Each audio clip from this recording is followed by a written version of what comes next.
Je suis membre du comité de la vie associative. C'est nous qui essayons d'organiser cette journée qui a pour but de réunir des associations du territoire parc naturel dans le but de les faire connaître et si possible de générer des projets communs. Alors l'association dont je fais partie, et donc, pour faire partie du comité de la vie associative, c'est l'association qui anime le projet Téléfigeac, télévision locale associative sur internet. Notre but c'est de réaliser des petits reportages pour faire connaître les acteurs locaux en vidéo sur internet. Également autour de ce projet de vidéo, on anime des ateliers de là on crée aujourd'hui des mini-films, donc les gens pouvaient venir, on les mettait un peu en scène avec King et Halloween et ils repartaient au bout d'un quart d'heure avec leurs mini-films sur DVD. On propose des animations, des formations autour on va dire, du faire soi-même. Donc ça peut être des jeux, des jouets à partir de ce qu'on peut avoir à proximité, à partir de la nature, à partir de récupération un petit peu, du bois surtout. Mais c'est surtout apprendre à faire soi-même et par le plaisir, en jouant si possible. Donc ça s'adresse bien sûr aux enfants, mais aux enfants de tous âges, les enfants très âgés aussi sont bienvenus.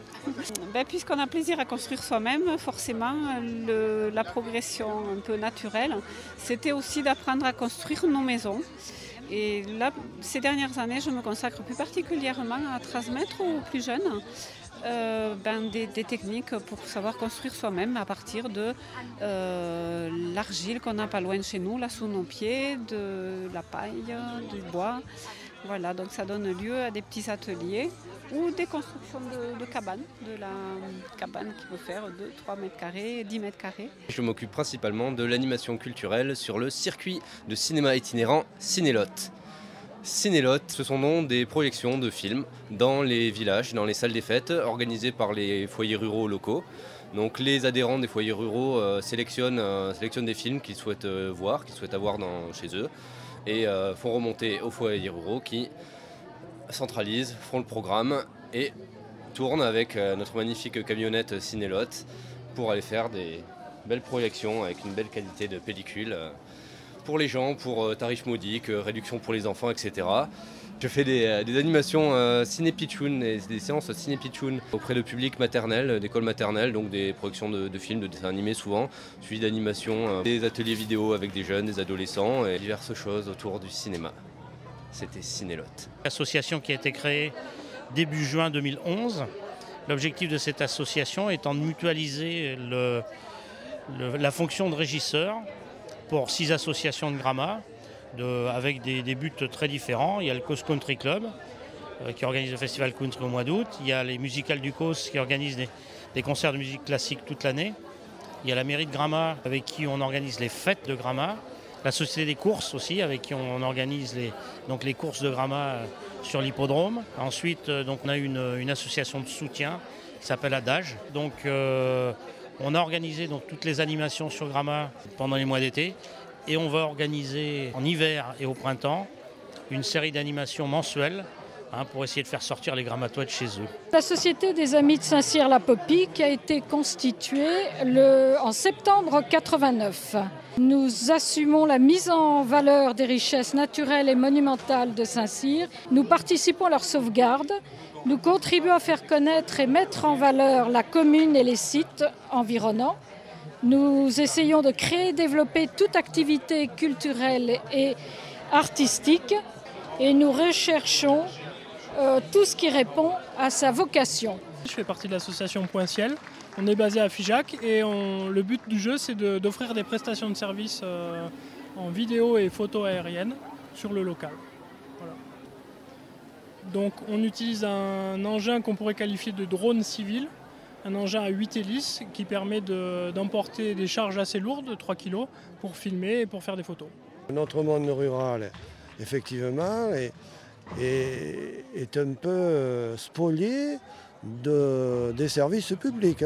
C'est à Cabreret que ça s'est mis en route. Bon, on a attaqué la poste. Et à ce moment-là, ils disent on va créer une association. Bon, nous l'avons fait. C'était à peu près restrictif. Maintenant, on s'étend sur le domaine général de la vie rurale. Nous défendons une vie de qualité, des services de proximité, etc., c'est-à-dire en même temps une qualité de vie et aussi un environnement qui satisfasse la grande majorité des citoyens. Je suis agriculteur à Livernon et j'utilise une technique qui s'appelle le bois raméal fragmenté. Ça fait 8 ans maintenant, je viens de terminer ma 8e saison de production.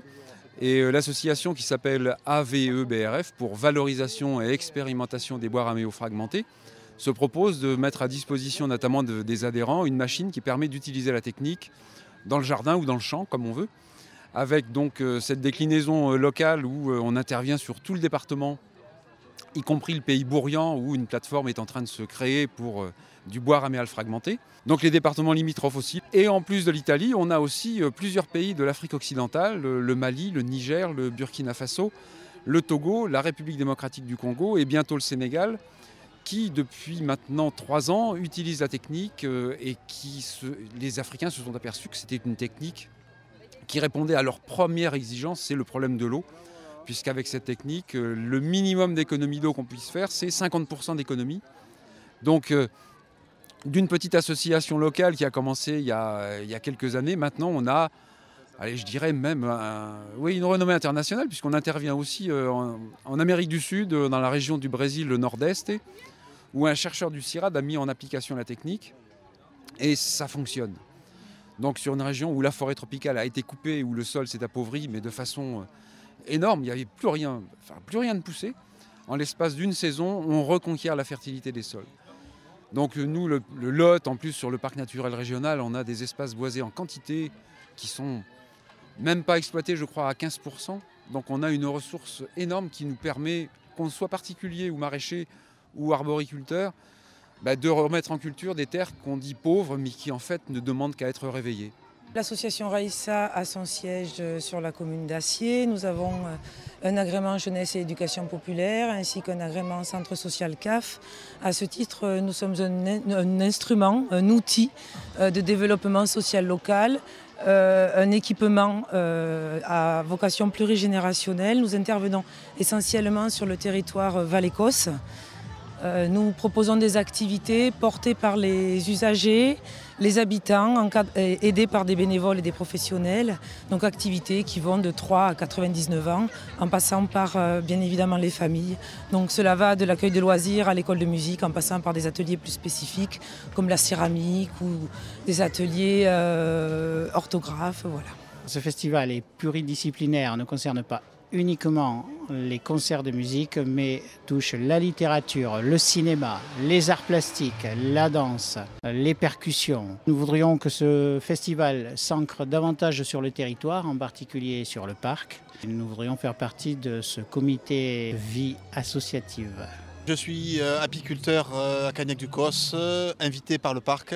Il y a d'autres producteurs qui ont proposé le repas de midi. Il y a des associations diverses et variées. Il y a une ULM qui filme aussi, qui explique derrière. Il y a un coin buvette. C'est une journée très intéressante parce qu'il y a une grosse diversité de personnes. Très bien, très agréable. À la base, moi je suis originaire de la région, mais pour des raisons professionnelles, j'ai quitté la région, voilà. Et donc régulièrement je viens ici, mais ça c'est sympa parce qu'en fait on peut voir un peu ce qui se fait sur la région, qui est une région un peu, qui a une histoire un peu difficile parce que c'est quand même des régions un peu pauvres en hommes et en ressources. Et là on voit qu'il y a un dynamisme qui se crée, que ça permet de faire vivre ces petits villages qui sont très agréables à vivre et c'est vraiment exceptionnel, c'est très bien. Mais en fait... là-bas, il y avait un spectacle. Et en fait, après, on était allé faire des câlins à la maman.